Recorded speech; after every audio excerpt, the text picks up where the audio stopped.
ಚೇತನ ಜಗನ್ನಿಯಂತ್ರೇ ಅಶೇಷ ಸಂವಿದೆ ನಮೋ ನಾರಾಯಣಾಯ ಚ ಸರ್ವಶಕ್ರಾದಿವಂದಿತ. ಅವ್ರೇನು ಹೇಳ್ಬೇಕು, ಭಾರಿ ಬೈತಾರೆ. ಮತ್ತೆ ಹೇಳಿದ್ರೆ ಏನು ಮಾಡ್ಬೇಕು? ಈಗ ತಪ್ಪರದ ಪ್ರತಿಯೊಂದು ಕಾಟಾಗ್ತಾ ಹೋಗೋದಿಲ್ಲ. ಅರ್ಥ ಆಯ್ತಾ? ಯಾಕಾಗ್ತೀರಿ? ಎಲ್ಲ ಸರಿ ಇದ್ದಲ್ಲಿ ಹಾಕ್ಬೋದು, ಅಥವಾ ಅನಂತ ದೋಷ ದೃಷ್ಟಂಚ ಶಿವಭೈ ಅಷ್ಟೇ. ನಚ ಅಂದರೆ ನಮಗೆ ಆಶ್ಚರ್ಯ ಆಗೋದು ಅದಕ್ಕೆ ಆಚಾರ ಹೇಳಿದ್ದು. ಹೋಗಿ ಅಷ್ಟು ದೋಷ ಇದೆ ಹೇಳಿದ್ರೆ ಬಿಟ್ಟುಬೇಡ. ಹೇಗೆ ಫಾಲೋ ಮಾಡ್ತಾರೆ ಅದು ಭಾರಿ ಇಂಪಾರ್ಟೆಂಟ್. ಹೇಗೆ ಫಾಲೋ ಮಾಡ್ತಾರೆ ಅಂಥದ್ದನ್ನು ಹೇಗೆ ಫಾಲೋ ಮಾಡ್ತಾರೆ ಅಂತ ಕೇಳೋಕೆ ಕೊಟ್ಟರೆ ಜಗತ್ತಿನ ತುಂಬ ಹರಡಿಬಿಟ್ಟಿದ್ದಾರೆ. ಆಶ್ಚರ್ಯ. ನಮಗೆ ಫಾಲೋ ಮಾಡೋಕ್ಕೆ ಬರುತ್ತೆ, ಮನೆಯಲ್ಲಿ ಕೂಡ ಹೇಳ್ಕೊಟ್ಟಿಲ್ಲ. ಆಶ್ಚರ್ಯ, ಮನೆಯವ್ರಿಗೆ ಕೂಡ ಗೊತ್ತಿಲ್ಲ. ಅದು ಇದು ನಿಜ ಕಲಿಯುಗ ಅಂದ್ರೆ ಯಾವ ಕಮೋಡಿಟಿನ ಫಸ್ಟ್ ಕ್ಲಾಸಾಗಿ ಕೊಡುವುದು ಕೊಡ್ತಾ ಇಲ್ಲ, ಯಾವುದನ್ನು ಕೊಡೋಕ್ಕೆ ಬರೋದನ್ನು ಕೊಟ್ಟಾಕ್ಬಿಟ್ಟಿಲ್ಲ. ಇದು ನಡೀತಿರೋ ದೊಡ್ಡ ಆಶ್ಚರ್ಯ. ಅದರಿಂದ ಎಷ್ಟು ಹಿಂದಿದ್ದೀವಿ ನಾವು ಗೊತ್ತಾಗುತ್ತೆ. ಅವರೆಲ್ಲ ಅಡ್ವಾಂಟೇಜ್ ತೊಗೋತಾರೆ. ಏನು ಇವತ್ತು ಬಂದರೂ ಕೂಡ ಆ ಟೆಕ್ನಿಕ್ ಉಪಯೋಗಿಸ್ಬಿಟ್ಟು ಏನು ಮಾಡ್ತಾರೆ, ಅದನ್ನು ಪ್ರಚಾರಕ್ಕೆ ಉಪಯೋಗಿಸ್ಬಿಡ್ತಾರೆ. ನಾವು ಬಡಿ ಆ ಕಾಲ ಕಣ್ಣೆತ್ಕೊಂಡು ನೋಡೋ ಹೊತ್ತಿಗೆ ಎಲ್ಲ ಹೋಗ್ಬಿಟ್ಟಿರ್ತಾರೆ. ಆಗಲೇ ತುಂಬ ತಪ್ಪಿದೆ ನಮ್ಮಲ್ಲಿ. ಕಾರಣ ಏನು ಅಂದರೆ ಅವರೇ ನಮ್ಮಲ್ಲಿ ಎಲಿಮಿನೇಟ್ ಮಾಡೋದೇ ಜಾಸ್ತಿ. ಅವರಾಗಬಾರ್ದು, ಇವರಾಗಬಾರ್ದು, ಹೀಗಾಗಬಾರ್ದು ಇಟ್ಕೊಂಡಿದ್ದು ಕೊನೆಗೆ ಏನಾಗುತ್ತೆ, ಪ್ರಸಾರ ಆಗದವರು ಪರವಾಗಿಲ್ಲ, ಅವರಾಗಬಾರ್ದು, ಈ ಥರ ತಲೆ ಆ ಸ್ಥಿತಿ ಬಂದುಬಿಟ್ರೆ ಕೊನೆಗೆ. ಅರ್ಥ ಆಯ್ತಾ? ಅವ್ರು ಹಾಗಲ್ಲ. ಪ್ರಸಾರ ಮಾಡೋದಾದ್ರೆ ಸರಿ, ಮುಖ್ಯ ನಮ್ಮ ಕೆಲಸ ಆಗ್ತದೆ. ಆ ಕಾನ್ಸೆಪ್ಟ್ ಅಪ್ರಿಷಿಯೇಟ್ ಮಾಡಬೇಕು. ಗೊತ್ತಾಯ್ತಾ? ತಿಳಿಸ್ಬೇಕು, ಪ್ರಸಾರ ಮಾಡಬೇಕು, ಒಳ್ಳೆಯದಲ್ಲ ಅಂತ ಕನ್ಸರ್ನ್, ಅದು ಭಾರಿ ಒಳ್ಳೆಯದು. ಆದರೆ ವಿಷಯ ಬೇರೆ ಆಯಿತು. ನಾವು ಒಳ್ಳೆಯ ವಿಷಯ ಇಟ್ಕೊಂಡು ಏನೂ ಪ್ರಸಾರ ಮಾಡ್ತಾ ಇಲ್ಲ. ಅವ್ರು ಹಾಗೆ ಮಾಡ್ತಾ ಇಲ್ಲ. ಎಷ್ಟು ಪುಸ್ತಕ ಬೇಕಾದ್ರೂ ಸಿಗುತ್ತೆ, ಹೋಗಿ ಕೇಳಿದರೆ ನಿಮಗೆ ನೀಟಾಗಿ ಪ್ರಿಂಟ್ ಮಾಡಿರ್ತಾರೆ, ಫಸ್ಟ್ ಕ್ಲಾಸಾಗಿರುತ್ತೆ, ಇಲ್ಲ ಅಂತ ಹೇಳೋದಿಲ್ಲ. ರೇಟ್ ಕೂಡ ಈಸಿಲಿ ಆಕ್ಸೆಸಬಲ್ ಆಗಲ್ಲ ಮಾಡಿರ್ತಾರೆ. ನಾವು ಯಾವ ಪುಸ್ತಕ ಮದುವೆ ಕೇಳಿದ್ದೀವಿ, ಪುಸ್ತಕ ಕೊಡೋದಿಲ್ಲ, ಬೈದು ಬಿಡ್ತಾರೆ. ಫಸ್ಟು ನಿಂತು ಮದುವೆ ಏನು ಮಾಡ್ತೀವಿ, ಹೋಗಿ ಬೈದು ಬಿಡ್ತಾರೆ. ಇಷ್ಟೇ. ಅವ್ನು ಮೊದಲೇ ಬೇಡದ ಪರೀಕ್ಷೆ ಯಾರೋ ಹೋಗಿರ್ತಾರೆ, ಬಿಡು ಸಾಕಾಗ್ಬೋದು, ಆ ಕಡೆ ಹೋಗಿಬಿಡ್ತಾರೆ. ನಾನು ನೋಡಿದ್ದೆಲ್ಲ ಅನುಭವದ ಮಾತು ಹೇಳ್ತೇವೆ, ಸುಮ್ಮನೆ ಹೇಳ್ತಾ ಇಲ್ಲ. ಇವರು ಈ ಮದುವೆ ಓದ್ತೀರ ಏನಂತ ತಿಳ್ಕೊಂಡಿರಿ ನಾನು, ಗೊತ್ತಾಯ್ತಾ? ಅವರೇ ಓದಿಲ್ಲ, ಇದು ಸಮಸ್ಯೆ. ಅವ್ರು ಓದಿದ್ರಲ್ಲ ಅದು ಹೇಳೋದಕ್ಕೆ. ಓದಬಾರ್ದು ಹಾಗೆಲ್ಲ. ಈ ಮದುವೆ ಸಿಕ್ತಿದ್ದಿಲ್ಲ, ಗೊತ್ತಾ ನಿಮಗೆ? ಪ್ರಿಂಟೇ ಸಿಗ್ತಿರಲಿಲ್ಲ. ಓದುವಾಗ ಮದುವೆ ಪ್ರಿಂಟ್ ಸಿಗ್ತಿರಲಿಲ್ಲ. ಆ ಕಾಲ ಇತ್ತು, ನಡೀತಾ. ಅಂಥ ಕಾಲ ಭಾಳ ಭಾಳ ಅಷ್ಟೇ. ಮಾಡಬಾರ್ದು, ಮಾಡಿದವ್ರು ಬಯಸ್ಕೊತಿದ್ರು. ಫಸ್ಟು ಹಾಳು ಮಾಡಿಬಿಟ್ಟಿರಿ, ವಿದ್ಯಾರ್ಥ ಹಾಳು ಮಾಡಿಬಿಡ್ತೀರಿ ಅಂತ.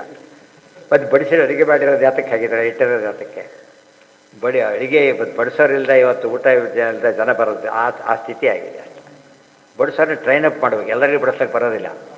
ಎರಡು ಹೋಲ್ ಸುರಿದು ಮಕ್ಕಳಿಗೆ ಒಂದು 20 ಲಾಡು ಹಾಕಿಬಿಡೋದು, ದೊಡ್ಡವನಿಗೆ ಒಂದು ಹಾಕದೆ ಹೇಳೋದು. ಇದು ಬಡಿಸೋದಲ್ಲ. ಅದು ನೋಡ್ತಾನೋ ಇವ್ರು ಯಾರು ಏನು, ಅದು ಆರ್ಟ್. ಅದು ಸ್ವಲ್ಪ ಇದ್ದಾಗ ಹೇಗೆ ಬಡಿಸ್ಬೇಕು, ಹೆಚ್ಚಿದ್ದಾಗ ಹೇಗೆ ಬಡಿಸ್ಬೇಕು, ಇವೆಲ್ಲ ನೋಡ್ತಾ, ಅದು ದೊಡ್ಡ ಆರ್ಟ್. ಅದು ಬಡಿಸೋದು. ಅದು ಇವನೇ ಅಡುಗೆ ಮಾಡೋ ಕೆಲಸ ಕೊಟ್ಟಿಲ್ಲ, ಮಾಡಿದ್ದನ್ನು ಬಡಿಸಿ, ಸರಿಯಾಗಿ ಬಡಿಸಿ. ಯಾರೂ ಉಪವಾಸ ಹೋಗೋಕ್ಕಾಗಬಾರ್ದು, ಈಗ ಬೇಕಂದವ್ರಿಗೆ ಇಲ್ಲ ಅನ್ನಬಾರ್ದು, ಚೆಲ್ಲಿ ಹೋಗಬಾರ್ದು. ಅನ್ನ ಚೆಲ್ಲಬಾರ್ದು, ಜ್ಞಾನ ಚೆಲ್ಲಬಾರ್ದು. ಗೊತ್ತಾಯ್ತಾ? 4ನೇ ಅಧ್ಯಾಯ 3ನೇ ಪದ. ಈಗ ಯಾವುದದು?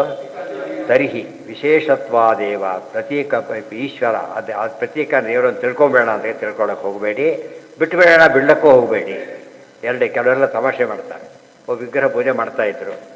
ಬೆಳಿಗ್ಗೆ ಹೋದ, ಒಂದು ಮೈ ತುಂಬ ಜಿರಳೆ ಓಡಾಡ್ತಿದೆ ವಿಗ್ರಹದ ಮೇಲೆ. ತೀರ್ಮಾನ, ಇನ್ಮೇಲೆ ವಿಗ್ರಹ ಪೂಜೆ ಮಾಡೋದಿಲ್ಲ. ಯಾಕೆ? ದೇವರಿದ್ದರೆ ಜಿರಳೆ ಓಡಿಸೋಕ್ಕಾಗಲ್ಲ ದೇವರಿಗೆ. ವಿಗ್ರಹ ಪೂಜೆ ಮಾಡಿಬಿಟ್ಟು ದೊಡ್ಡ ಫಿಲಾಸಫಿನೇ ಮಾಡಿ. ಕಾರಣ ಇದೇ ಕೊಟ್ಟಿದ್ದು. ದೇವರು ಎಲ್ಲಿದ್ದಾನೆ? ಎಲ್ಲ ಕಡೆ ಇದ್ದಾನೆ. ಕಾನ್ಸೆಪ್ಟ್ ನೋಡಿ, ಎಲ್ಲ ಕಡೆ ದೇವರಿದ್ದಾನೆ, ಮೂರ್ತಿಯಲ್ಲಿಲ್ಲ. ಏನು ಮಾಡಬೇಕು ಇದಕ್ಕೆ? ಎಲ್ಲ ಕಡೆ ಇದ್ದಾಳ್ಬೋದು, ಸರಿ ಹೋಗಲಿಲ್ಲ. ಆಗಿದ್ರೆ ಮೂರ್ತಿಯಲ್ಲಿದ್ದಾನೆ. ಅದಕ್ಕಿಲ್ಲಿ ಹೇಳಿದರು, ಮೂರ್ತಿಯಲ್ಲಿ ಇದ್ದಾನೆ, ಮೂರ್ತಿಯಲ್ಲಿ ಇಲ್ಲ ಅಂತ ಅಲ್ಲ ಅಂತ ಹೇಳ್ಬೇಡಿ. ಸನ್ನಿಧಾನ ಇರುತ್ತೆ. ಉದಾಹರಣೆಗೆ ನೀವೇ ನೋಡಿ, ವೈರ್ ಮೇಲೆ ಓಡಾಡ್ತಿರ್ತೀವಿ ಕೂಡ, ಆದರೆ ಕರೆಂಟ್ ಇದೆ, ಓಡಾಡಕ್ಕೆ ಬರಲ್ಲ. ಅದಕ್ಕೇನು ಹೇಳಬೇಕಾಗ, ಅಲ್ಲಿ ಸರಿಯಾಗಿ ಆವಾಹನೆ ಇತ್ಯಾದಿ ಆಗಿಲ್ಲ, ಅದನ್ನು ಹೇಳಬೇಕು. ಫಸ್ಟ್ ಕಾರಣ. ಅರ್ಥ ಆಯ್ತಾ? ಅಥವಾ ಪೂಜೆ ಸರಿಯಾಗಿ ಮಾಡ್ತಾ ಇಲ್ಲ, ಅದಕ್ಕೆ ಬಂದಿದೆ.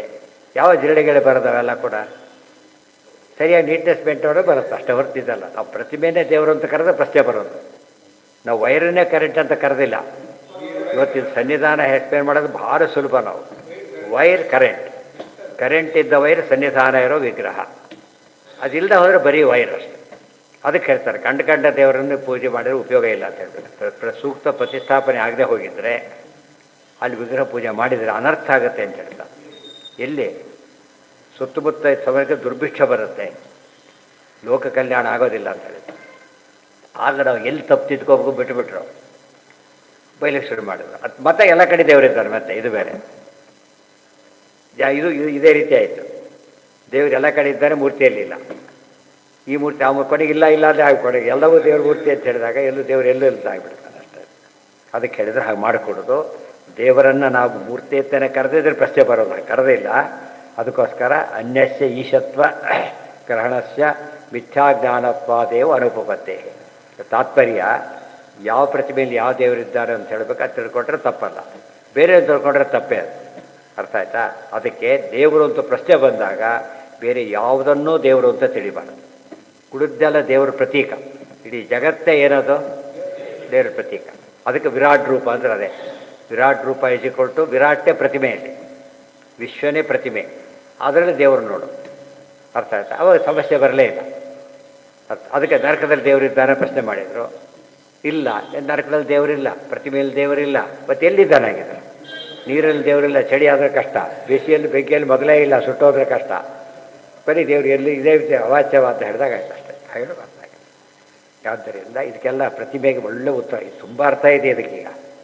ವಾಯುದೇವರಿದ್ದಾರೆ ಈಗ, ಮುಖ್ಯ ಪ್ರತೀಕ ಯಾರು ಪರಮಾತ್ಮನಿಗೆ? ವಾಯುದೇವರೇ. ಅದು ವಾಯುದೇವರ ದೇವರ ಅಲ್ಲ, ಮುಖ್ಯ ಪ್ರತೀಪ ಹೌದು, ಆದರೆ ದೇವರಲ್ಲ. ನ ಪ್ರತೀಕೆ ನಹಿ ಸಹ. ಅದಕ್ಕೆ ಆಚಾರ್ಯ ವರ್ಣನೆ ಮಾಡಬೇಕಾದ್ರೆ ವೇದವರಾತ ಸುದರ್ಶನ ಮಧ್ವಾಖ್ಯ ನಾರಾಯಣ ಅಂತ ವರ್ಣನೆ ಮಾಡ್ತಾರೆ. ಆಚಾರ್ಯ ನೋಡಿದರೆ ದೇವರು ಕಂಡ ಕಾಣ್ತಿದ್ರು, ಹಾಗಿದ್ದರು ಅವರು. ನಿಜರಾಶ್ವರ ಒರಿಜಿನಲ್ ಕಂಡ ಕಾಣುತ್ತೆ, ಏನು ತಪ್ಪಲ್ಲ, ಬಟ್ ಒರಿಜಿನಲ್ ಅಲ್ಲ ಅದು. ಬಟ್ ಆ ರಿಸಮ್ನೆಸ್ ಉಳಿದವರಿಗಿಲ್ಲ, ಅವರಿಗಿರೋ ರಿಸಮ್ನೆಸ್ ಯಾರಿಗೂ ಇಲ್ಲ. ಇದು ಆಚಾರ್ಯ ವಿಶೇಷತೆ. ಆ ದೃಷ್ಟಿಯಿಂದ ಪ್ರತೀಕ ಶಬ್ದಕ್ಕೆ ಯಾರನ್ನು ತಗೋಬೇಕು ನಾವೀಗ? ಎಲ್ಲ ಪ್ರತೀಕನೂ ತಗೋಬೇಕು.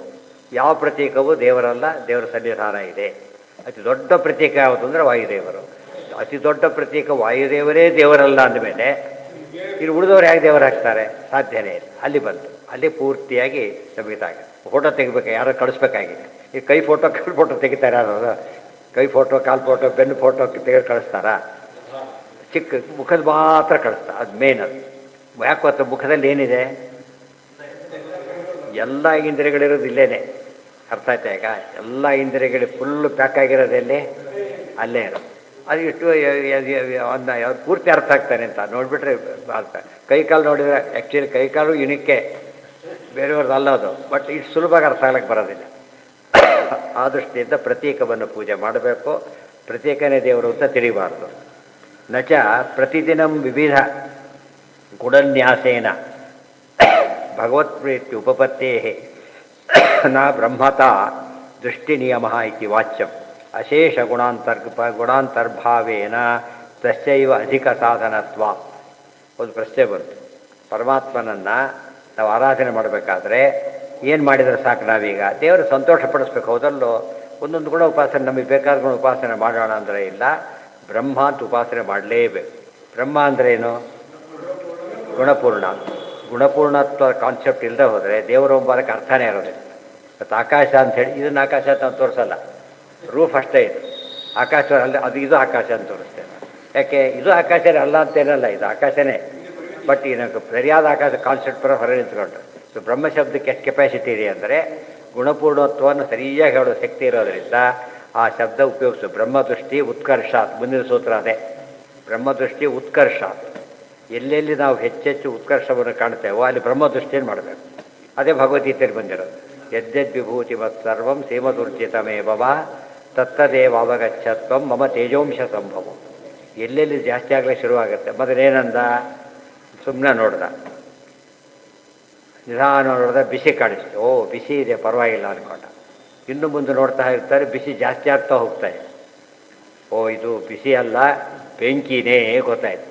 ಪಕ್ಕದಲ್ಲಿ ಯಾವುದೋ ಅಲ್ಲ ಅದು. ಬಿಸಿ ಪದಾರ್ಥ ಕೆಳಗಡೆ ಬರ್ತಾ ಏನಾಗಬೇಕದು? ತಣ್ಣಗಾಗಬೇಕು. ತಣ್ಣಗಾಗ್ತಾ ಇಲ್ಲ, ಜಾಸ್ತಿ ಆಗ್ತಾಯಿದೆ. ಅಂದರೆ ಅರ್ಥ ಏನದು? ಬಿಸಿ ಅಲ್ಲ, ಇದು ಒಲೆ ಮೇಲೆ ಇದೆ, ಗ್ಯಾರೆಂಟಿ ಒಲೆ ಮೇಲೆ ಇದೆ, ಅದು ಬೆಂಕಿ ಜಾಸ್ತಿ ಆಗ್ತಾ ಇದೆ. ಕೊನೆಗೆ ನೋಡ್ತಾನೆ, ಒಲೆ ಮೇಲೆ ಇರೋದು ಪಾತ್ರೆ, ಒಳಗಿರೋದು ನಿಜವಾದ ಬೆಂಕಿ ಕೆಳಗಡೆ ಇದೆ. ಆ ಬೆಂಕಿ ಸನ್ನಿಧಾನ ಇದಕ್ಕೆ ಬಂದು ಇದರಲ್ಲಿರೋ ನೆರಕಾದು ಅದರೊಳಗಿರೋ ಬೇಳೆ ಬೆಂದು ಇಷ್ಟಾಗುತ್ತೆ ಪ್ರೊಸೀಜರ್. ಸೊ ನೀರು ಒಂದು ಬೇಳೆ ಬೇಯ್ಬೇಕಾದ್ರೆ ಎಷ್ಟು ಲಾಂಗ್ ಪ್ರೊಸೀಜರ್ ಇದೆಯಲ್ಲ. ಕೊನೆ ಬೇಸಿಕ್ ಯಾವುದು? ಬೆಂಕಿ. ಅದು ಪ್ರತಿ ಕಾರ್ಯಕ್ಕೂ ಯಾರು ಅಂತ ಕೇಳಿದ್ರೆ ಪರಮಾತ್ಮನೇ. ಆ ಆ ಪ್ರತಿಯೊಂದಕ್ಕೂ ಮೂಲ ಕಾರಣ ಹುಡುಕ್ಬೇಕು. ಅಲ್ಲಿ ಬೆಂಕಿ ಹೇಗೆ ಕಾರಣ ಆಯಿತೋ ಇದು ತಣ್ಣಗಾಯಿತು, ಅದಕ್ಕೆ ನೀರು ಕಾರಣ. ಗೊತ್ತಾಯ್ತಾ? ಇದೊಂದೊಂದು ಕಾರಣ ಹುಡುಕ್ತಾ ಹೋಗ್ಬೇಕು. ಆ ಕಾರಣ ಹುಡುಕಿದ ಅದು ಅಥಾತೋ ಬ್ರಹ್ಮ ಜಿಜ್ಞಾಸ. ಎಲ್ಲಿ ಎಂಡಾಗುತ್ತದೋ ದೇವರು, ಅಲ್ಟಿಮೇಟ್ ಈಸ್ ಗಾಡ್. ಆಗ ಜ್ಞಾನಿಗಳಿಗೆ ಏನಾಗುತ್ತೆ, ಎಲ್ಲಿ ನೋಡಿದ್ರು ಏನು ಅನಿಸುತ್ತೆ ಅವರಿಗೆ? ಕಾನ್ಸೆಪ್ಟ್ ಗಾಡೇ ಕಾಣುತ್ತೆ.